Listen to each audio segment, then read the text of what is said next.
Hey Watchers, it's your girl Big Ish. Welcome back to my channel. This week we're going to review The Oath, starring Ike Barinholtz as Chris, Tiffany Haddish as Kaya, John Barinholtz as Pat, Nora Dunn as Eleanor, Meredith Hagner as Abby, Billy Magnuson as Agent Mason, John Cho as Agent Peter, Carrie Brownstein as Alice, and Chris Ellis as Hank.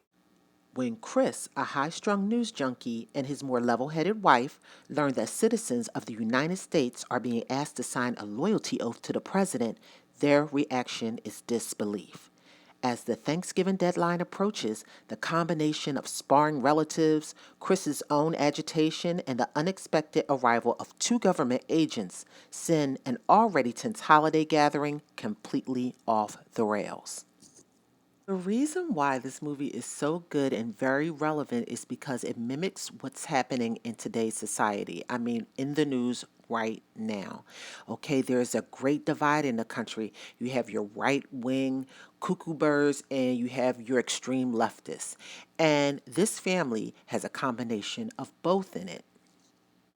Okay, so let's just address the elephant in the room first. Chris and Kaya's interracial relationship. Now, let me just say this.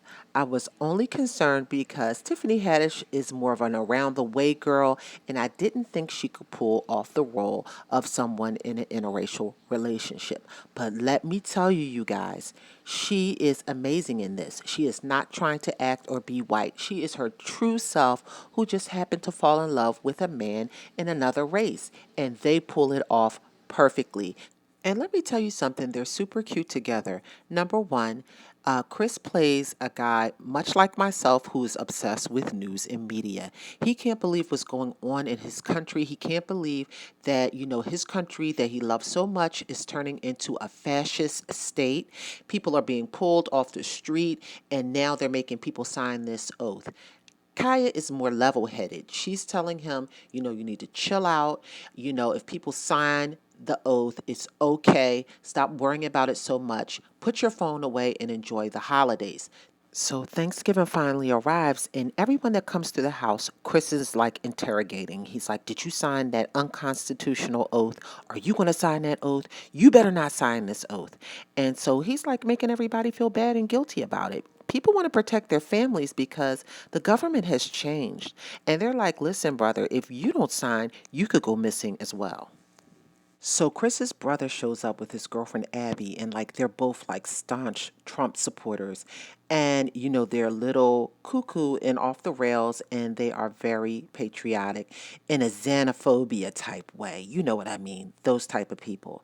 And Chris loses it. He goes in on them. He's mad at them. He's yelling at them. He's talking down to them. He really belittles them, and they're both close minded jerks, so they deserved it. And what's hilarious is that Chris continuously calls Abby another girl's name like the entire movie. It's hilarious and it infuriates her.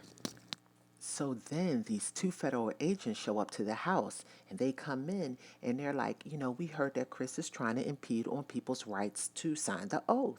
And Chris comes out and he's like, really taken aback. And he's like, "Excuse me, but y'all don't have a warrant to be in here and y'all can't come in here telling me that I need to answer some questions." And they're like, "Oh, yes, we can. We can do whatever we want to do, and there's not a darn thing you can do about it."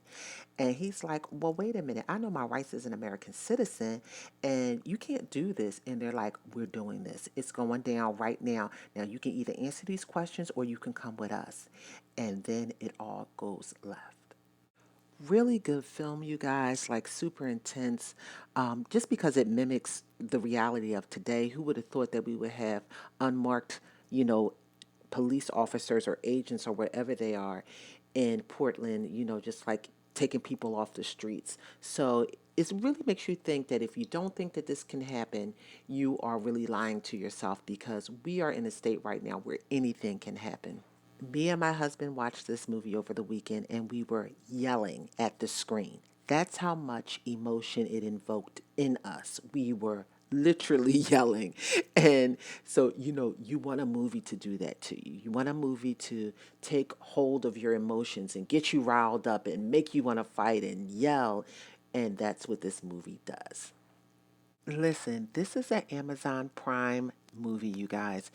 Amazon is coming hard with these indie films, and if Netflix doesn't step their game up, a lot of people are going to get rid of their app and just, get Netflix when there are one or two good shows come out because Amazon is dominating right now, okay? They have these indie films on there that are just as good as any film. If Netflix thinks that they can pacify people with Fatal Affair, you're going to have to come a whole lot harder. You're going to lose your core audience and you're going to be doing all kinds of tricks to get us back. So check out The Oath, you guys, on Amazon Prime. It's streaming. You're going to love it. Come back, like, comment, subscribe to the channel, get notifications so you can, check out what's going on every week on your TV. You don't even know your way around your TV. I do. So, wait for me to give my reviews and then go watch. In the meantime, I'll catch you next time. Bye.